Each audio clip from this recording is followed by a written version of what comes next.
Bonjour Cynthia, est-ce que vous pouvez vous présenter en quelques mots? Bonjour, je m'appelle Cynthia, C-Y-N-T-H-I-A. Je me présente en tant que vice-présidente de l'association AICA. J'ai 3 enfants.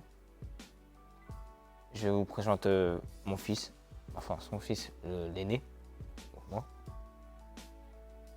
J'habite à Aulnay-sous-Bois depuis 23 ans. Est-ce que vous pouvez nous parler de vos difficultés en tant que malentendante?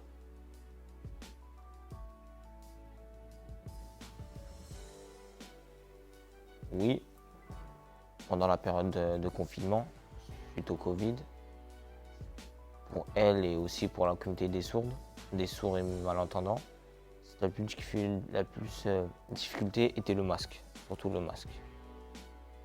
La communication il y avait une sorte de barrière. Parce que justement, vous avez l'habitude de lire sur les lèvres. Je lis sur les lèvres. Bien sûr, oui, oui, oui, même sur les mimes, l'expression faciale, c'est ça. Avec le contact. Maintenant, comme il y a cette espèce de barrière, on peut plus se toucher, on peut plus lire sur les lèvres. Les stylos, par exemple, juste pour l'écriture, on peut pas toucher parce que sinon, risque de transmission, donc c'était compliqué. Et la crise sanitaire du Covid qui vous a touché, qui a touché l'ensemble de la population, est-ce qu'elle a été plus difficile pour vous, pour votre communauté, j'entends?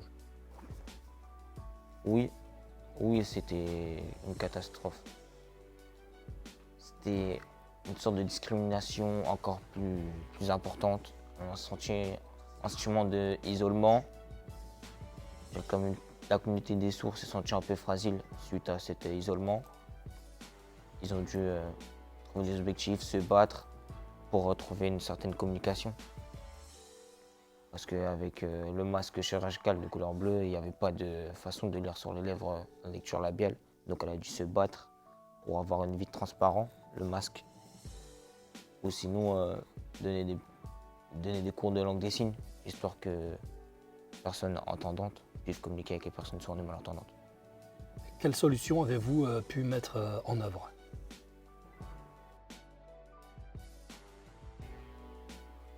Justement, elle n'est pas la seule. Dans la communauté sourds et malentendants, ils disent que la langue des signes, LSF, langue des signes française, est obligatoire au sein de l'école. Parce que le plus souvent,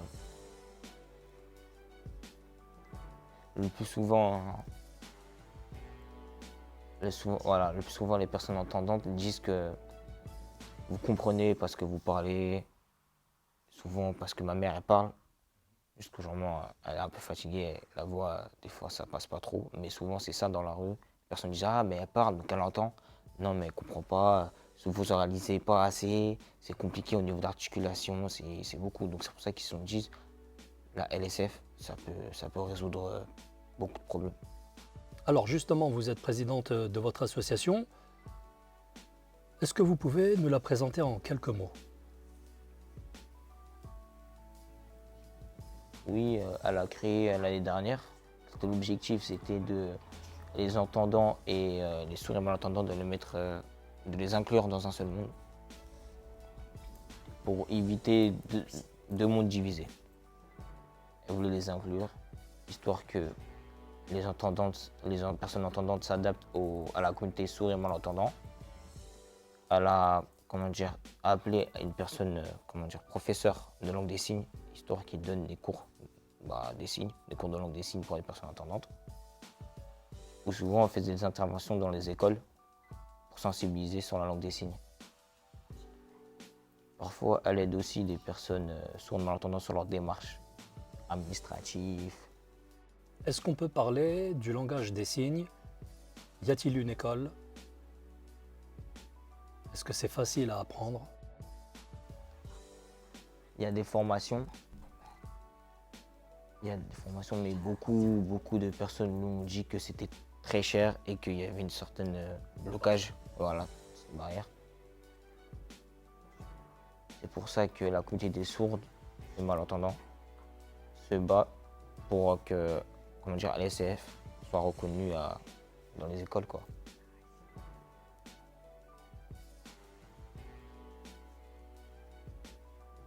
voilà, se battre dans le lieu public aussi, les services impôts, administratifs, parce que souvent les personnes comme ma mère, je parle d'une certaine expérience, comme ma mère, depuis tout petit, on va dans les, je sais pas, pour la PCH, simple, la PCH ou la MDPH. À l'époque, il n'y avait pas d'autre interprète, c'était moi qui devais faire interprète. Vous voyez, la responsabilité à 6 ans, moi en CP, je devais faire l'interprète pour ma mère. Je devais régler certaines, comment dire, papiers administratifs, alors que j'avais pas la maturité assez pour faire ça. Mais je devais le faire, je devais grandir encore plus que les autres pour les aider. Ouais, ouais, c'est ça. Et ce qu'elle le dit depuis toujours, vraiment, c'était pas mon rôle. Même pour les démarches téléphoniques, c'était pas mon rôle, c'est vraiment pas mon rôle. Elle me le répète à chaque fois, mais moi je dis que c'est ma mère, que je suis obligé de l'aider, que c'est pas sa faute, que c'est la faute à personne. Je me sens obligé de l'aider. Ben oui, c'est naturel, c'est tout à fait normal. Est-ce que vous militez actuellement pour que les académies introduisent le langage des signes à l'école? Oui, oui, oui. Elle a plusieurs associations, elle n'est pas tout seule. Il y a plusieurs associations qui se battent sans relâche pour que, franchement, la langue des signes ne soit pas réfugiée que dans des écoles spécialisées, qu'elle soit sur toutes les écoles publiques, privées, sur toutes les écoles du territoire français, quoi. Et y compris l'administration parce que c'est aussi important. C'est important. Oui. Chacune association de chacune ville, par exemple l'association locale, elle est son association AICA, c'est une association locale de la ville, de la commune d'Aulnay-sous-Bois. Il faut qu'elle parle avec le service mission handicap, il faut qu'elle parle avec le maire de cette commune, de mettre en place quelques sensibilisations histoire que ça ouvre des portes et que par la suite il y aura des cours. Faire travailler ensemble pour comment mettre en place, comment trouver des solutions. Alors pour ceux qui parlent et qui entendent, est-ce que c'est facile d'apprendre la langue des signes?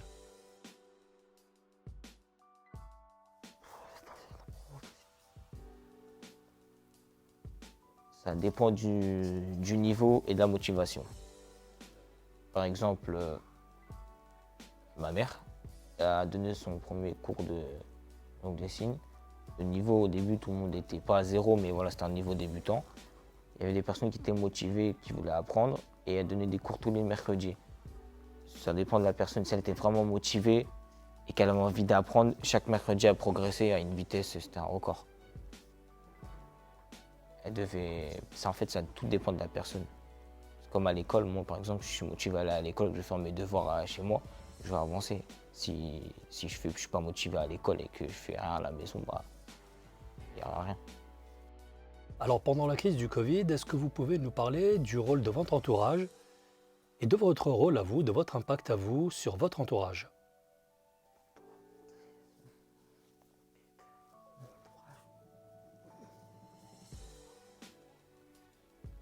En fait, pendant cette crise sanitaire, surtout pendant le confinement, en fait, elle a plus sa famille, c'est-à-dire moi et mes frères et sœurs.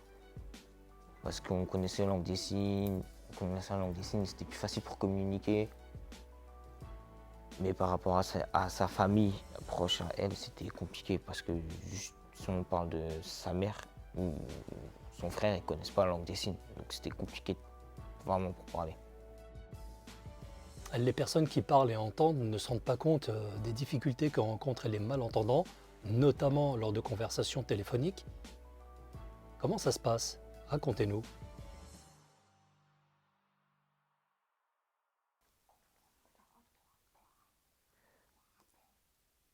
Et souvent quand il y a des personnes entendantes qui voient il y en a qui voient, il y en a qui ne voient pas, mais souvent quand ça ne voit pas, elle fait le signe distinct qui dit que je ne parle pas, je n'entends pas. C'est là que les personnes ont ce déclic. Vont dire ah, elle est sourde et malentendante. Ou malentendante. Elle cherche des petites stratégies, des solutions pour que chacun s'adapte. Et au téléphone, comment ça se passe? Souvent. Maintenant, il y a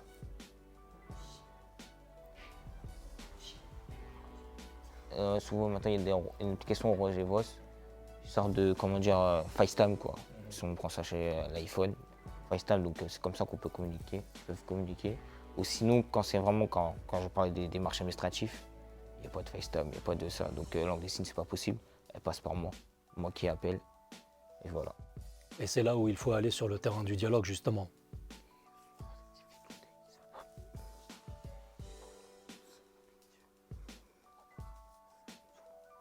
Ouais, souvent, c'est comme ça que ça part, c'est un dialogue. Le plus souvent, le monde entendant est juste sur le physique. En fait, elle ne généralise pas tout. Mais il y en a qui ne sont pas baignés et n'ont pas été ouverts à cette culture. Donc ils se disent, moi par exemple, quand je parle avec mon père, lui il est vraiment sourd et muet.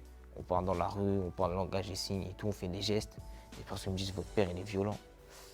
Ah ouais, Oui, on m'a plusieurs dit, votre père il est violent.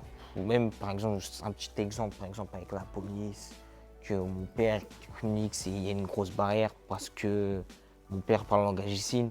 Et la police, lui, t'es violent. Et braquage de main dans les poches, plaquage ventral. Il y a vraiment une grosse barrière, c'est vraiment bloqué. Là, en fait, la langue des signes, chez le monde entendant, c'est vu comme c'est violent. ouais. Parce qu'on parle avec les gestes. Et c'est pour ça qu'il y a souvent des malentendus. C'est pour ça qu'elle dit que. C'est pour ça qu'elle donne des solutions. Les signes, ça sert à quoi? Ça sert pas que pour le monde sourd, la communauté sourde et malentendante, ça sert aussi pour vous, le monde entendant. C'est une communication, c'est une langue. C'est pour parler entre vous. Cynthia, qu'est-ce que vous souhaiteriez pour votre association?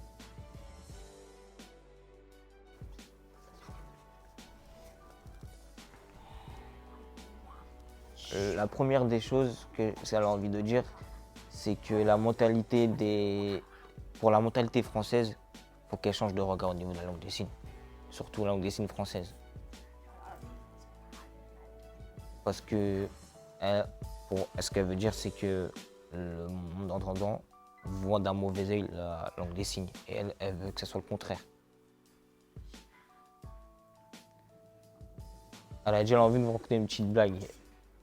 La langue des signes, elle vous donne une espèce de, comment dire, solution magique. Elle vous rajeunit parce que vous jouez aussi avec les grimaces, l'expression faciale. Vous vous sentir à l'aise. Ça enlève la timidité aussi. C'est ouvert d'esprit. Vous pouvez vous raconter des blagues énormément. C'est vraiment, c'est la numéro une, quoi. Et malheureusement, il y a beaucoup de personnes entendantes qui jugent sans connaître la langue des signes.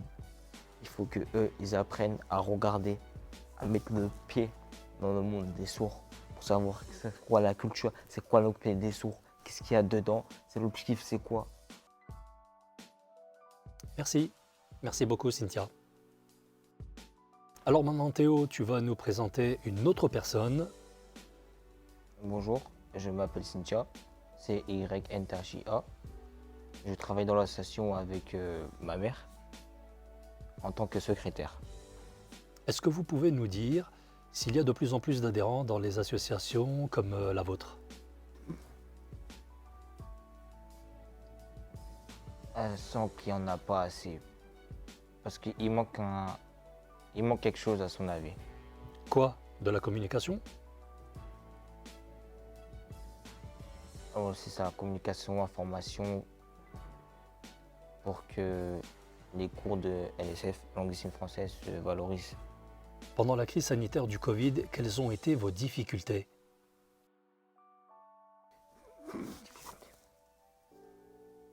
Elle en a eu beaucoup, elle a eu beaucoup souffert surtout dans son lieu de travail. Parce que pendant la crise sanitaire, elle n'a pas eu entre parenthèses, confinement. Parce qu'elle devait s'occuper de personnes. Pharmacie, parce qu'elle travaillait à la pharmacie.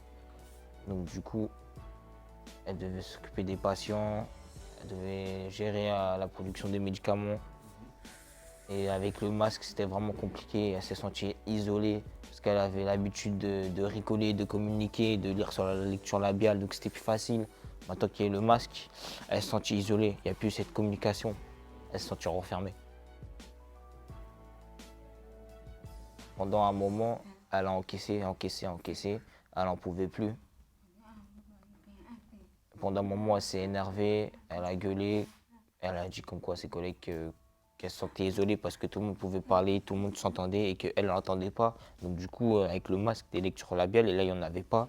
Donc c'est vraiment, c'était mis à l'écart. Donc surtout, elle a gueulé sur les collègues. Les collègues, c'est là, ils se sont rendus compte. Ils se sont dit, ah, excusez-moi, je savais pas.